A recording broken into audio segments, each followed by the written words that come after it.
first edition of the Full Metal Panic Abridged Series Commentary Series. Sousuke, did you actually write that piece of shit? As a matter of fact, I did in fact write that overly verbose introductory line of dialogue. God, no wonder Xyx writes all the good jokes. Well, he is catering to the lowest common denominator, that being most of our audience. Oh, speaking of which, the creator said, and I quote, "Any asshole who records a fucking commentary track for an abridged series has to be one of the most egotistical pricks in the world." I think that might have been why he had us do this. Anywho, let's start talking relevant. We were asked to make this little PSA here to try and steer away any amateur abridgers trying to get famous on the internet. Yeah, just about all of them kind of sucked after Berserk. Now you know, and knowing is half the battle. I asked xexyzl once why we didn't have a full intro, and he said something to the effect of, nobody gives a shit about credits for a fucking abridged series. Ah, the episode is starting for real now. Ouch! Can't you wait? Taco Bell is just around the You know, who the hell puts a Taco Bell in the Siberian tundra? That's one of the lamest jokes I've ever heard, and trust me, I know about lame zingers. Okay, no really. I mean, who do they serve? Polar bears? Elks? Runaway scientific experiments? The profits for that specific franchise are probably terrible. Jeez, we're already off to a bad start. But Kurz, we're in this show. Oh yeah, I feel sorry for myself already. You know, I think the editor forgot to put in some sound effects here. Oh, and music. Damn. An unspecified amount of time later, in the Sea of Japan. Sergeant Major. Oh, wow, Mao sounded really terrible early on in this show. Kalinin sounds pretty different as well. He's more, subtle. Since when is black hair out of the ordinary, especially for Japanese people? You mean blue hair? Hey, Sousuke, what's with that stupid blue-black hair color thing? Ah, yeah. So, the writer of the novels originally wanted Kaname to have black hair. But she was a bit, how do I say? A bitch? Eccentric, yes. And demanded in her contract that she get to pick whatever color hair she wanted. So the writers of the show decided to make fun of that fact, though nobody really got it, because nobody reads the books. Just like Lord of the Rings. Isn't that obvious? To fulfill the comedy romance in... This whole romance part of the show seemed a bit unnecessary to me, but I guess the fans like it. You're damn right the fans love it. To be honest, though, I think it needed more jiggling tits in this anime. It ain't proper romance without them titties swinging to and fro. Here's some of the stuff that a normal Japanese team would carry. I mugged a schoolgirl again. Can't you tell? Hey, you know what that is for, right? Yes, it's a balloon animal. I used to make Oh, by the way, Sousuke, did you really use that condom at one point for holding water?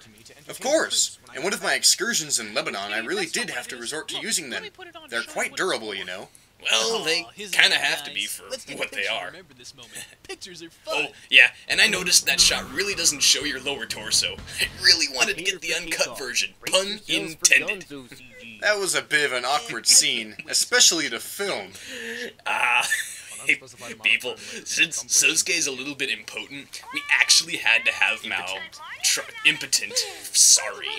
We had to actually have Mao wank the one-eyed sergeant with standard-issue mithril latex gloves.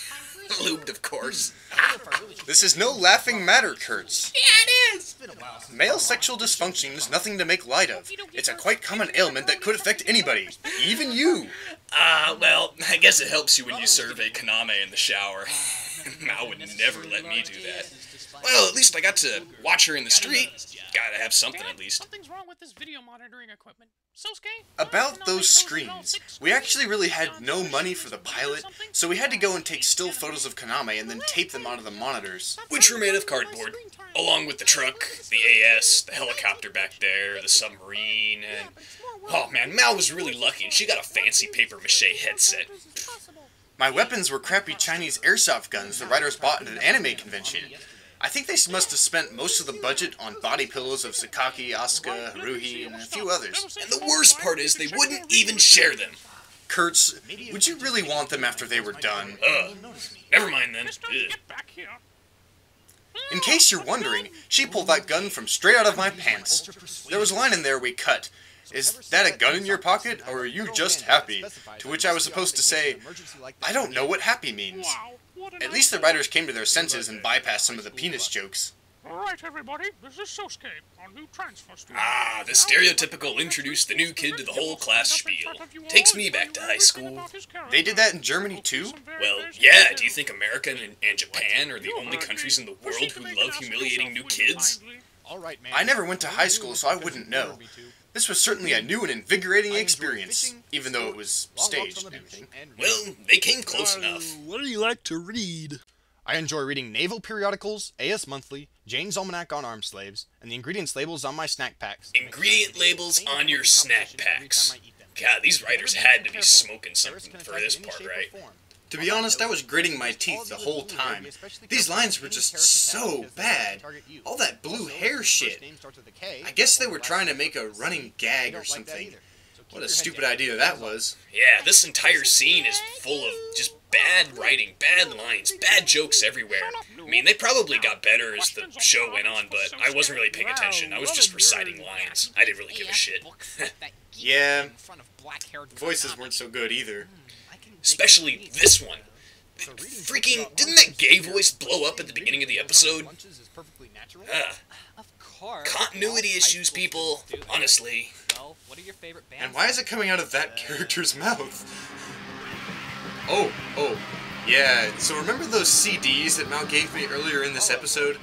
Those were taken straight from xexyl's music collection. It was the only thing we could get a hold of at the time.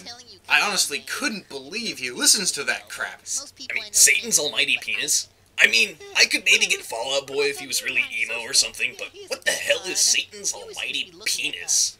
I don't know. I don't really want to either. I'm pretty sure you can't actually lick your own elbow. Well, why not? Because it's just too far away from your mouth in proportion to your body. Oh, come on, that's stupid. My elbows are close enough. Well, why don't you try it then? Well, maybe I will, smartass. See? I told you. No, I almost got it that time. Damn freaking high school girls and their undressing. Ugh, forget it. To this day, I honestly have no clue where all that stuff came from. You were looking right at it, weren't you? I mean, did they have a leaf blower? I wasn't on set for that day. The weirdest part is how it all disappears when the camera switches perspective. Whoa! Ugh. God damn. You know, we really need to get the writers to do a commentary as well. There's so much crap in this show that it makes no fucking sense.